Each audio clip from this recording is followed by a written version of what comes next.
प्रणाम गुरुजी। गुरुजी, मैं कुछ अपने अनुभव बताना चाहूँगी। मैंने जब पहली बार गुरुजी को कॉल किया था, तो सच में मैं इतनी डर गई थी कि मैं अपने प्रॉब्लम बताऊँ कि नहीं बताऊँ, कैसे बताऊँ, यही सोच सोच के ऐसे डर रही थी। तो मैंने फिर भी हिम्मत करके कॉल करके गुरुजी से बात की। तो मैंने जब बात करना शुरू की, जब स्टार्ट की, तो मुझे उनकी बातों से ऐसे लगा ही नहीं कि जैसे कोई एकदम इतने बड़े ये है, इतने अच्छे से समझते थे मेरी बातों को और अच्छे से सुन रहे थे मेरे प्रॉब्लम को। तो मुझे इतना इतना अच्छा लग रहा था। मैं सब प्रॉब्लम अपनी उनको पूरी तरह से बताई और फिर उन्होंने और मुझे ऐसे और एक बात बताना चाहूँगी कि मैं उसी दिन से मुझे इतना अच्छा लगा उनसे बात करके ना, तो मैं उसी दिन से उनको बोली कि मैं आपको गुरुजी नहीं बोलूँगी, मैं आपको दादा, जैसे दादा बोलूँगी। दादा मतलब भाई। मैं उनको बोली मैं आपको दादा बोलूँगी आज से, और मैं उसी दिन से उनको दादा बोलती हूँ, क्योंकि वो इतने अच्छे से बात करते हैं ना।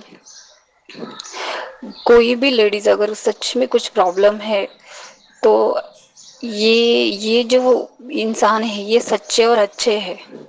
सच में मैं अपने एक्सपीरियंस से बता रही हूँ। बिंदास आप कभी भी ये कर सकते हो, सत्य है।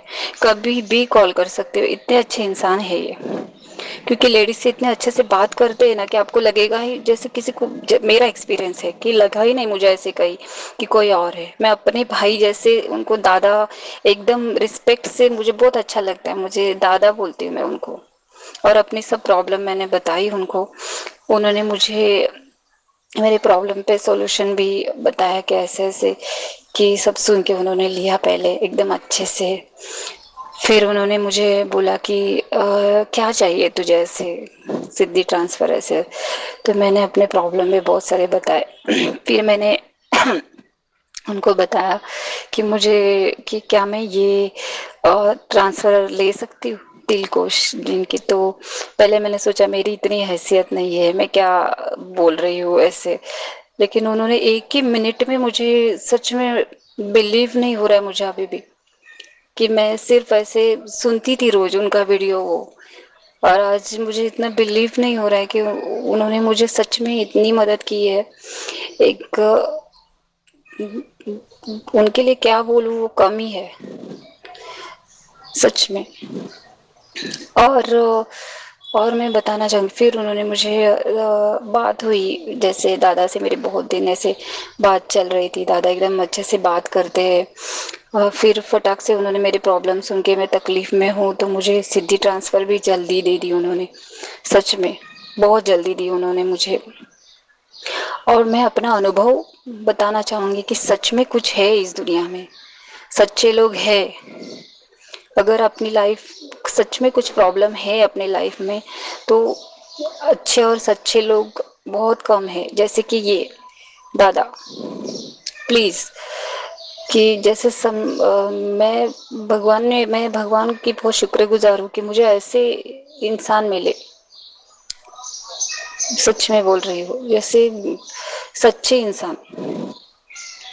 और मैंने उनसे सिद्धि ट्रांसफ़र ली, और मुझे जो अनुभव हुए ना, कि मुझे कुछ डाउट ही नहीं है मन में, मेरे बिल्कुल डाउट नहीं है कि जिस दिन मैंने सीधी ट्रांसफ़र ली, उन्होंने मुझे बोला कि ऐसे ऐसे ऐसे सामान, पहले दिन मुझे कॉल करके बोला था ऐसे ऐसे सामान ला के रखो, मैंने ला के रखा सामान। फिर रात में सीधी ट्रांसफ़र दी उन्होंने मुझे। तो मुझे अनुभव उन्होंने बोला था कि ऐसे आप डरो मत, जिम्मेदारी वो लेंगे ऐसे वैसे। तो मैं सच में, मुझे थोड़ा सा डर लग रहा था, लेकिन बाद में लगा नहीं, ये इतने सामने से इतने बोल रहे हैं तो ये सच है। और मैं बिंदास बैठी, और दरवाजे को मैंने कड़ी लगाई बेडरूम के। और मैं जब बैठी, उन्होंने मुझे बोला कि ऐसे ऐसे 5 माला गुरु मंत्र और शिव मंत्र दिया, वो मैंने किया। और फैन तो ऑफ ही था मेरा, क्योंकि दिया चालू था। तो जब मेरे वो 10 माला जस्ट हो गई। तो तभी मुझे कुछ नहीं, इतनी गर्मी हो रही थी बस, वही एक, तभी मुझे कुछ नहीं। लेकिन उसके बाद में फिर मुझे मैं गुरुजी को, मैंने दादा को जैसे कॉल किया, तो मैंने उनसे बात की। तो उन्होंने बोला अभी 2 सवा 2 घंटा 3 सवा 2 घंटा तो आपको ध्यान में बैठना है, बिल्कुल आंखें नहीं खोलनी है, ऐसे उन्होंने मुझे बोला था। तो उसके बाद मैं खुद कॉल करूंगा, बिल्कुल तब तक आंखें नहीं खोलनी है आपको। मैं बोली ठीक है। और मैं एकदम ईमानदारी से, एकदम निडर से ऐसे बैठी, कि जैसे जैसे मैं ध्यान में बैठी। और बाजू में मेरे एक ऐसे नारियल रखा था उन्होंने, कि कुछ भी प्रॉब्लम है तो आप डरो मत, उस पे ये होगा, ऐसे उन्होंने मुझे सब, मेरा प्रोटेक्शन उन्होंने पूरी तरह से किया था, वो नो डाउट। और तो उन्होंने क्या किया, हाँ उन्होंने मुझे बोला ऐसे ऐसे कि मैं खुद कॉल करूंगा, तब तक किसी का कॉल उठाना नहीं है, और कुछ इधर उधर ध्यान नहीं देना है, बस शांति से बैठना है। ध्यान लगा के मैं बैठ गई। और मुझे थोड़े ही टाइम में ऐसे लगा जैसे कोई मुझे, जिस राइट साइड में जो नारियल रखा था, ऐसे लग रहा था उस साइड मुझे कोई जोर से खींच रहा है, ऐसे मुझे थोड़ा टाइम हुआ फील। और एकदम क्लियरली लगा कि कोई खींच रहा है, वो हुआ। और उसके बाद मैंने, और ऊपर से इतनी गर्मी हो रही थी, बीच में ही गर्मी हो रही थी, बीच में ऐसी पीछे से एकदम ठंडी ठंडी हवा आ रही थी, पूरा रूम बंद था, फैन भी नहीं चालू है, और इतनी गर्मी है कि मुझे वो बिलीव करना मुश्किल हो रहा था, इतनी ठंडी, ऐसे ठंडी ठंडी हवा आ रही थी बैक साइड से। और वो वो चालू ही था, लास्ट लास्ट तक चालू था। और उसके बाद क्या हुआ, हाँ, उसके बाद मेरे कान में कट कट कट कट करके ऐसे नस नस के अंदर से जैसे आवाज आ रही थी, एक ही साइड में, राइट साइड के ही कान में। और उसके बाद ऐसे लगा दरवाजे से कोई आ रहा है, ऐसे जोर से हवा का धक्का आता है ना दरवाजे पे, धाड़ करके, ऐसे कुछ मुझे फील नहीं हुआ, एकदम रियली मैंने, मेरी नजर ही दरवाजे के ऊपर गई फटाक से। और वो हुआ, और उसके बाद मुझे लगा कि जैसे कोई चल रहा है, मेरे आसपास कोई है, ये बात एकदम क्लियर हो रही थी कि मेरे आसपास कोई है। और हाँ, फिर मेरे कान में ना ऐसे जैसे कोई बड़ा सा कड़ा, जैसे कुछ ऐसे धातु का कुछ आवाज आ रही थी, जैसे वो बजता है ना जोर से, ऐसे कुछ कड़ा जैसे मुझे ऐसे महसूस हुआ बड़ा सा, वो मेरे कान में ना ऐसे आवाज आ रही थी। मैंने पहले पहले तो मैंने ध्यान नहीं दिया कि ऐसे ही हो रहा था, ऐसे ही हो रहा होगा, ऐसे सोचा ऐसे ही हो रहा है, ऐसे ही। तो उसके बाद मैंने फिर से ध्यान लगाया ऐसे, तो मुझे लगा एक ही राइट कान में ही ऐसा क्यों हो रहा है, मेरे राइट कान में ही क्यों बज रहा है वो, ऐसे मुझे 2 3 बार मुझे वो कान में महसूस हुआ, एकदम एकदम क्लियरली मुझे वो आवाज आ रही थी, कोई ऐसे धाम धाम धाम करके वो बजा रहे, ऐसे कोई आवाज आ रही थी। तो मैं डरी नहीं, सच में मुझे नहीं डर लगा। और उसके बाद ऐसे लगा, हाँ जैसे कोई चल रहा है, उसी साइड से ऐसे लग रहा था कोई चल रहा है, सामने नहीं मेरे, लेकिन ऐसे लग रहा था आजू बाजू से कोई बड़ा सा इंसान, बड़ा सा आदमी धम धम धम धम करके चल रहा है। ये मैंने एकदम पूरी तरह से महसूस किया। और टेम्परेचर तो एकदम ऐसे बीच में ही अलग अलग हो रहा था, जैसे बीच में ही ठंड लग रही थी, बीच में इतनी गर्मी हो रही थी कि बैठ नहीं सकते। और सबसे भयंकर जो मुझे हुआ एक्सपीरियंस, वो मुझे, मैंने खाना भी नहीं खाया था, लेकिन मुझे ऐसे लग रहा था कि मुझे उल्टी हो रही है, अभी उठूं और बाथरूम में जाके उल्टी करूं, मैं क्यों बैठी हूँ ऐसे, मुझे कोई ऐसे, जैसे कोई बोलता है ना उठ उठ, मुझे 2 मिनट भी बैठने को नहीं हो रहा था। मैं, और सिर इतना भारी हुआ था मेरा कि मुझे कुछ भी नहीं सूझ रहा था।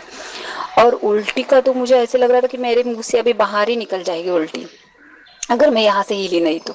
लेकिन मुझे दादा ने बोला था कि कुछ भी होने दो, हिलना नहीं है जगह से, और आंखें नहीं खुलनी है अपनी। तो मैं अंदर ही अंदर ओम नमः शिवाय, ओम नमः शिवाय करके बिल्कुल वो सहन कर रही थी। ऐसे लग रहा था अभी उल्टी मेरी मुंह से बाहर आ जाएगी, अब भी मेरी उल्टी मुंह से बाहर आ जाएगी, इतना मेरा भारी हुआ था। और सिर तो मेरा भारी, बहुत भारी हुआ था। और ऐसे लग रहा था जैसे सिर के ऊपर कुछ भारी चीज रखते ना, ऐसे कुछ भारी, एकदम ऊपर वाला सिर एकदम भारी हुआ था। और वैसे ऐसे ये सब मेरे अनुभव मुझे उस टाइम हुए, सिद्धि ट्रांसफर के टाइम। और सच में मुझे लगा कि है, सच है, झूठ कुछ भी नहीं है, क्योंकि जो अपनी आंखों से जो देख रहे हैं, महसूस कर रहे हैं खुद, वही सच है। और मुझे यही मेरे सब अनुभव है। और थैंक यू सो मच दादा, और थैंक यू सो मच ईश्वर को भी मैं कर रही हूँ कि इतने अच्छा और सच्चे इंसान मुझे मिलाने के लिए। मैं तो, लोग तो इतने भटक भटक जाते हैं, सच में बोल रही हूँ। एक बार, और एक औरत होने के नाते मैं यही बोलूंगी कि ऐसे इंसान दुनिया में, पता नहीं मुझे, मैंने तो नहीं देखे हैं, लेकिन सच में मुझे विश्वास हुआ कि है इस दुनिया में ऐसे इंसान जो इतना, इतने लेडीज को इतना अच्छे से ये करते हैं, उनके साथ बात इतना अच्छे करते हैं, समझते हैं, अपनी बहन जैसे उनसे बात करते हैं। मुझे वो बहुत अच्छा लगा, सच में बोल रही हो।